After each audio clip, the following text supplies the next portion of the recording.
Hello friends, I am Dr. Zakla. Our today's topic is The Old Man and the Sea by Ernest Hemingway.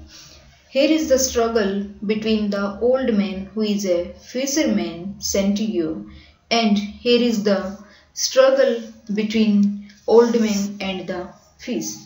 In this lecture, I will explain about characters and its summary and analysis. Let us start with characters.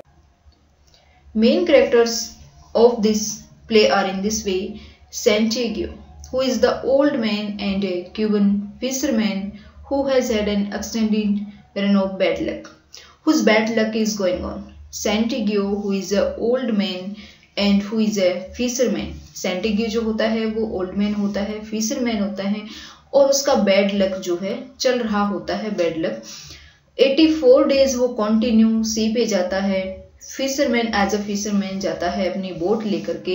84 days वो continue bad luck की वजह से खाली हाथ जो है empty handed उसको return back होना पड़ता है, खाली हाथ आना पड़ता है. मार्लिन जो है इसके अंदर नेम की फिश है, मार्लिन फिश है. मेनोलिन ए बॉय है, सेंटिगस अप्रेंटिस एंड डिवोटेड अटेंडेंट जो बोट वगैरह बना करके देता है. मेनोलिन जो है सेंटिगो के साथ में रहता है, लेकिन मेनोलिन के जो पेरेंट्स हैं वो मना कर देते हैं जब उनको पता चलता है कि सेंटिगो जो है उसका बैड लक चल रहा है. 84 डेज वो कंटिन्यू काफी सेंटिगो, लेकिन मेनोलिन जो है वो सेंटिगो के साथ में ही रहता है और बैड लक में भी सेंटिगो का साथ देता है. उसकी ओल्ड मैन है काफी सेंटिगो, तो उसकी काफी हेल्प करता है, उसके लिए फूड की अरेंजमेंट करता है. तो मेनोलिन, द मार्लिन, फिश है, Santiago, these are the main characters हैं तीनों.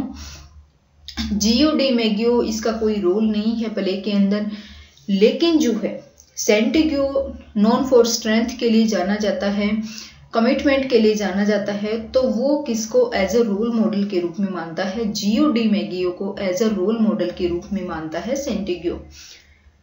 पेरिशो जो है प्रोवाइडिंग हिम विद न्यूज़पेपर्स, जो सेंटिगो को न्यूज़पेपर वगैरह देता है. बेसबॉल जो स्कोर्स वगैरह है उसका रिकॉर्ड देता है, तो इसका भी ज़्यादा रोल नहीं होता. मार्टिन जो है कैफे ओनर है सेंटिगो के विलेज के अंदर, जहाँ से ये फूड वगैरह जो है मेनोलिन वहाँ से लेकर के आता है. मेन जो रोल है यहाँ पे सेंटिगो का है, मार्लिन का है, मेनोलिन का है. सेंटिगो यहाँ पे मेन हीरो जो है, प्रोटोगोनिस्ट है, वो है. 84 डेज कंटिन्यू वहां पे जाता है, एम्प्टी हैंडेड वापस आता है. उसके बाद 85th डे जो है वो जाता है, 3 दिन 3 डेज कंटिन्यू स्ट्रगल करता है फिश के साथ में, day night continue. After that Santiago able to win and in this way this is the story. Let us start.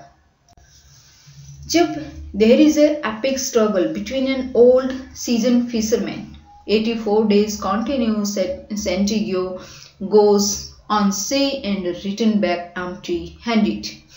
Menolin, who helped to make boat and all these things, and after that 85th day Santiago जाता है, sea के ऊपर जाता है, and at the afternoon he was able to catch a big fish, and that was, he knows that it is marlin.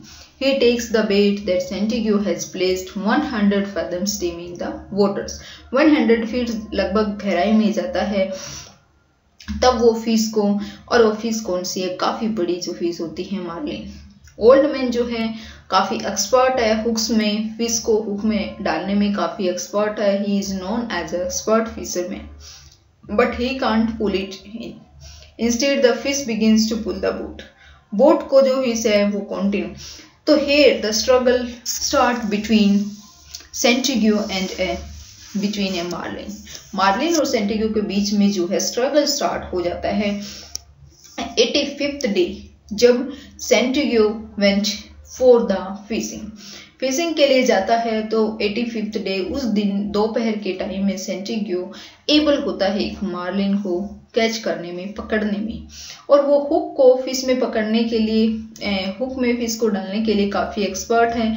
लेकिन अब उसके अंदर काफी ओल्ड हो गया, मार्लिन काफी बड़ी है, तो वो पूरी तरह से उसको पुल नहीं कर पाता, बल्कि फिश जो है begins to pull the boat.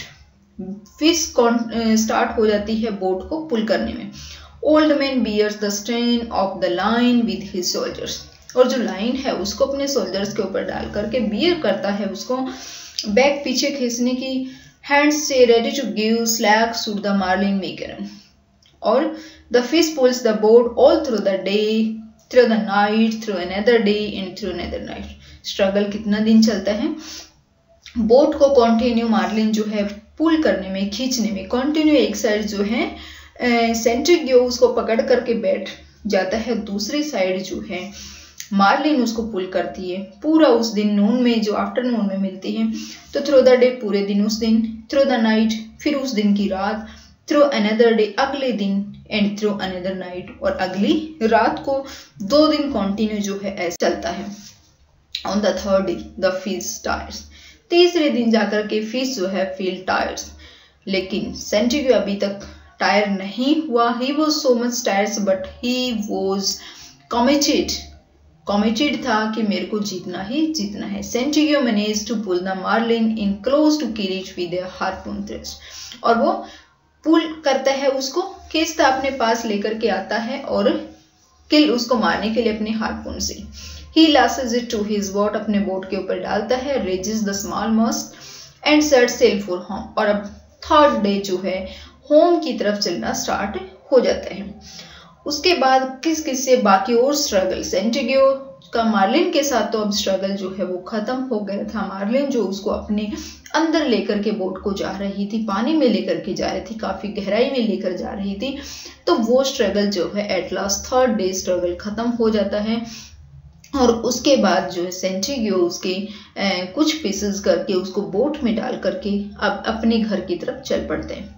As Centrigo sails on with the fish, the marlin's blood leaves a trail in the water and attacks her.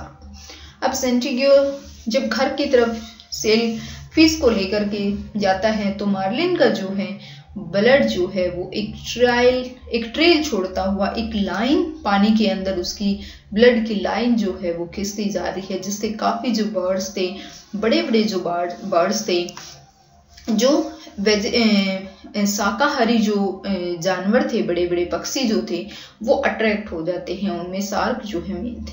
First two attack by mako shark, सबसे पहले माको shark जो है काफी attack करता है। Santiago manage to slay with the harpoon, अपने harpoon से उनको मार देता है कुछ। After that he arrives home daybreak, उसके बाद दिन ढलने से पहले, शाम होने से पहले सेंट्रिग्यो घर पे पहुंचता है और वहां पे उसको बोट को ऐसे ही छोड़ करके, और वो काफी थका हुआ था तो इस वजह से स्लीप्स वेरी डीपली, गहरी नींद में वो सो जाता है। एंड बिफोर इट मेनोलिन जो लड़का है वो काफी चिंतित होता है, क्योंकि सेंट्रिग्यो जो है डेली जाता था और शाम को एम्प्टी हैंडेड लौट कर आ जाता था। बट अब क्या हुआ, 3 दिन 3 days he was not returned back. सेंट्रिग्यो not returned back. सेंट्रिग्यो वापस लौट करके नहीं आया। मेलोनी ने काफी सर्च किया, काफी जाना कि कहाँ पे चला गया। वो काफी चिंतित हुआ अपने मास्टर को लेकर के, अपने स्वामी को लेकर के। तो सेंट्रिग्यो आकर के सो जाता है और नेक्स्ट मॉर्निंग जो है क्राउड ऑफ अमेज्ड फिशरमैन, काफी क्राउड इकट्ठी हो जाती है फिशरमैन के अमेजिंग को देखने के लिए। और उस फिश का जो कार्कस था, फिश की जो लाश थी, उसको देखने के लिए पशुओं की, जो पशु हैं, बर्ड्स हैं, एनिमल्स हैं, उनकी जो डेड बॉडी होती है उसको कार्कस बोलते। Manolin who has been worried, काफी वेरिड था वह अपनी सेंट्रिग्यो की अब्सेंस में, लेकिन जब वो देखता है कि Santiago who was safe in his bed, तो he was so much happy and he get tears of happiness. तो वो काफी खुश होता है सेंट्रिग्यो को देख करके बेड में, और वो उसके खुशी के आंसू जो है निकल पड़ते हैं मेलोलिन के।